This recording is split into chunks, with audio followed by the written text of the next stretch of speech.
Hola, vamos a por el apartado 2.3 en el que voy a presentar las leyes de Newton y voy a dar los pasos a seguir para resolver problemas de dinámica. Ya sabemos que la dinámica es la parte de la física que estudia el movimiento de los cuerpos teniendo en cuenta las causas que lo producen. Las leyes de Newton serán la pieza clave de la dinámica, porque establecen la relación entre las fuerzas que se aplican a un cuerpo y su movimiento. Toda la dinámica se basa en la aplicación de estas leyes. Y cuando resolvemos problemas de dinámica, lo hacemos aplicando las leyes de Newton. Vamos a conocerlas. La primera ley de Newton dice que si sobre un cuerpo no actúan fuerzas, o la resultante de las fuerzas que actúan es cero, el cuerpo permanecerá en reposo o moviéndose con velocidad constante. Es decir, si el cuerpo estaba en reposo, seguirá en reposo, y si se movía con velocidad constante, seguirá moviéndose con velocidad constante. Esto, repito, siempre que no apliquemos fuerzas sobre un cuerpo o que apliquemos fuerzas que se anulen entre ellas. Por ejemplo, si dos personas empujan una mesa en sentidos contrarios y con la misma fuerza la mesa no se moverá, porque las fuerzas se anulan. A esta primera ley también se la conoce como ley de inercia. Entendemos por inercia la resistencia de los objetos a modificar su estado de reposo o de movimiento. Por ejemplo, imaginar que vamos en un coche que se mueve con velocidad constante y de pronto frenamos bruscamente. Nuestro cuerpo se va hacia adelante porque tiende a seguir con la velocidad que llevaba. Vamos a por la segunda ley de Newton. Esta nos dice que si la resultante de las fuerzas que actúan sobre un cuerpo no es nula, éste experimenta una aceleración paralela y del mismo sentido que la fuerza resultante, y cuyo valor es fuerza igual a masa por aceleración. Es decir, si sobre un cuerpo se ejerce una o varias fuerzas que no se anulen entre ellas, el cuerpo se acelera. Si hay una fuerza resultante distinta de cero, habrá aceleración. Y podemos afirmarlo a la inversa. Si hay aceleración es porque hay una fuerza resultante distinta de cero. Con la expresión fuerza igual a masa por aceleración, relacionamos la fuerza con el efecto que tiene sobre el movimiento, que es el de acelerar los objetos. Además, esta es una relación entre vectores. El vector fuerza es igual a la masa multiplicada por el vector aceleración. Esto indica que la fuerza resultante y la masa están en la misma dirección y en el mismo sentido porque son proporcionales y la constante de proporcionalidad, m, en este caso es siempre positiva. Esto significa que si yo ejerzo una fuerza horizontal y hacia la derecha sobre el libro que tengo en la mesa, el libro se moverá horizontalmente y hacia la derecha. No puedo hacerlo en otra dirección ni en otro sentido. Y si lo hace, es porque está interviniendo alguna otra fuerza con la que no contaba. Si nos fijamos en la expresión fuerza igual a masa por aceleración, también podremos deducir la primera ley. Si la fuerza resultante sobre un cuerpo es cero, la aceleración también será cero. ¿Qué significa que la aceleración es cero? Pues que si el cuerpo estaba en reposo, seguirá en reposo, y si se movía con una velocidad determinada, seguirá moviéndose con esa velocidad, ya que al no haber aceleración no puede haber cambio de velocidad. Por último, aunque escribamos con frecuencia la segunda ley como fuerza igual a masa por aceleración, en realidad queremos decir que la suma de las fuerzas es igual a masa por aceleración. De ahí que sea más correcto escribir sumatorio de F es igual a masa por aceleración. En realidad, la segunda ley de Newton es más general. Dice que cuando sobre un cuerpo existe una fuerza resultante, esta provoca un cambio en el momento lineal del cuerpo. Recordemos que el momento lineal, también llamado cantidad de movimiento, es el producto de la masa por la velocidad. Pues bien, lo que dice en realidad la segunda ley de Newton es que el sumatorio de las fuerzas es igual a la derivada con respecto al tiempo del momento lineal. Vamos a desarrollar esta expresión. La derivada del momento lineal será la derivada de la masa por la velocidad. Recordemos cómo se deriva un producto.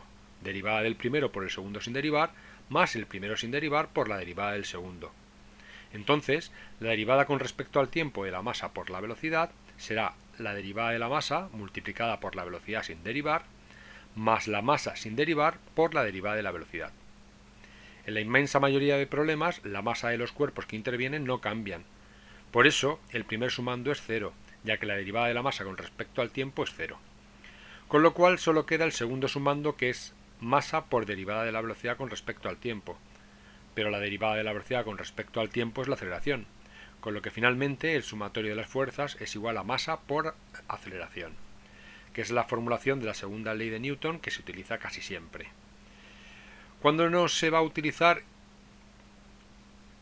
y hay que ir a la expresión general? Pues en problemas en los que la masa varía.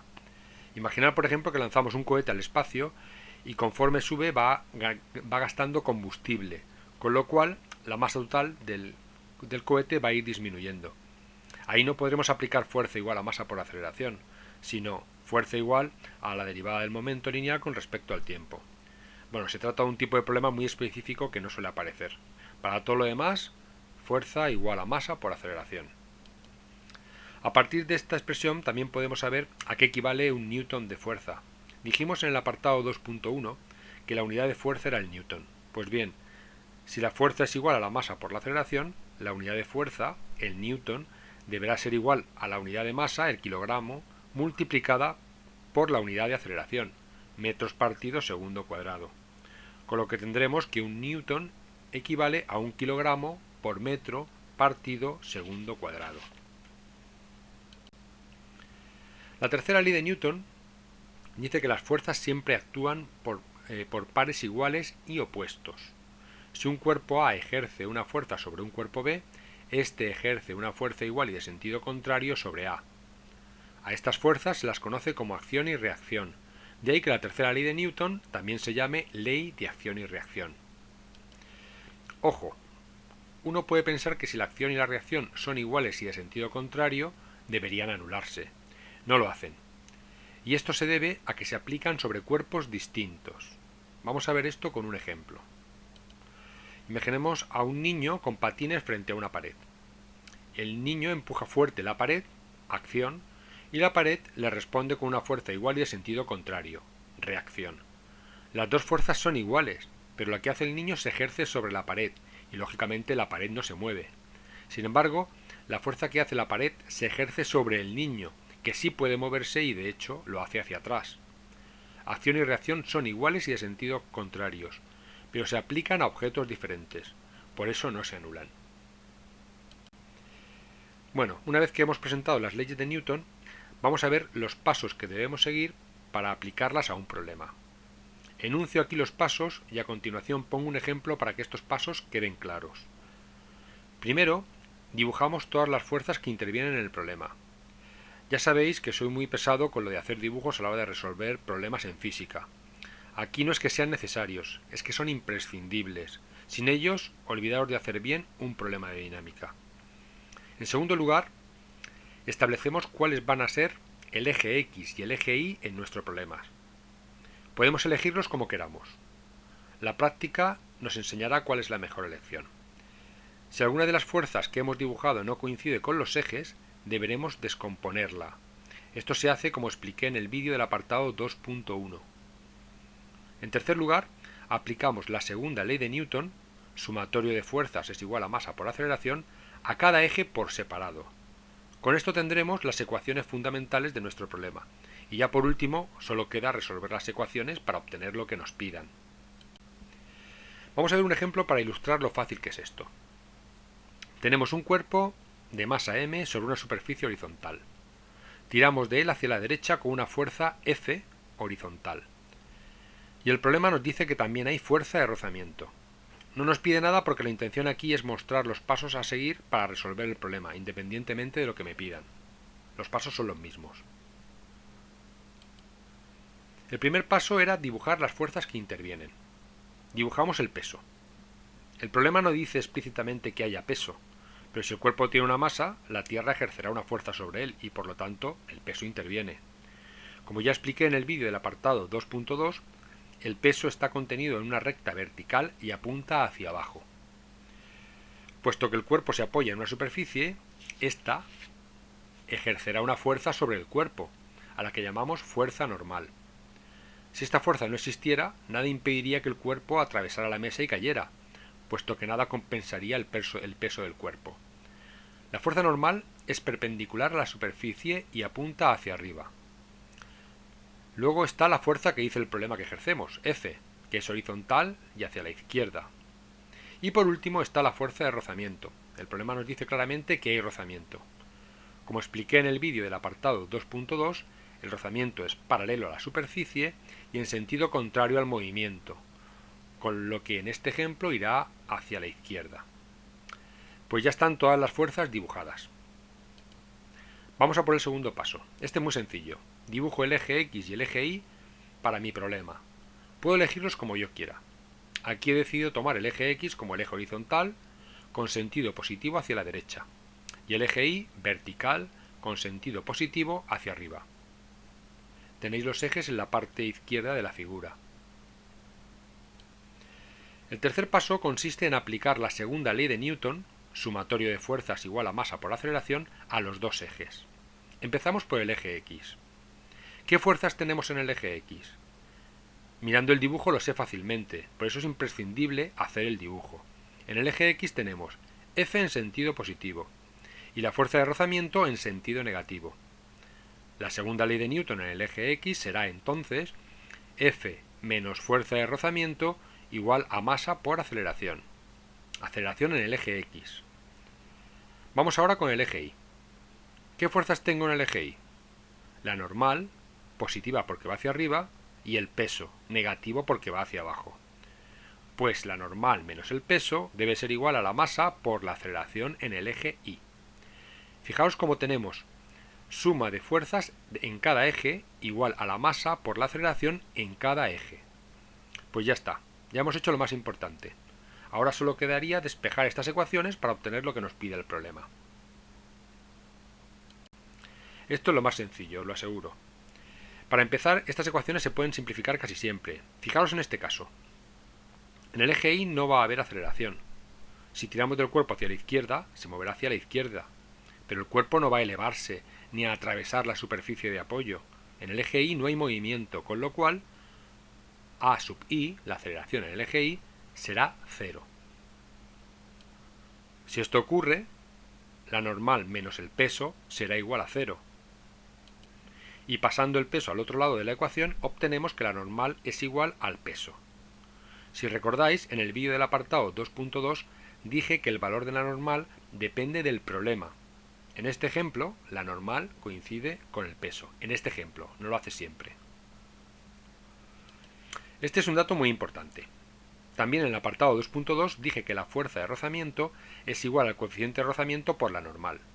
Como la normal es igual al peso en este problema, la fuerza de rozamiento será igual al coeficiente de rozamiento por el peso, o lo que es lo mismo, al coeficiente de rozamiento por la masa por la gravedad.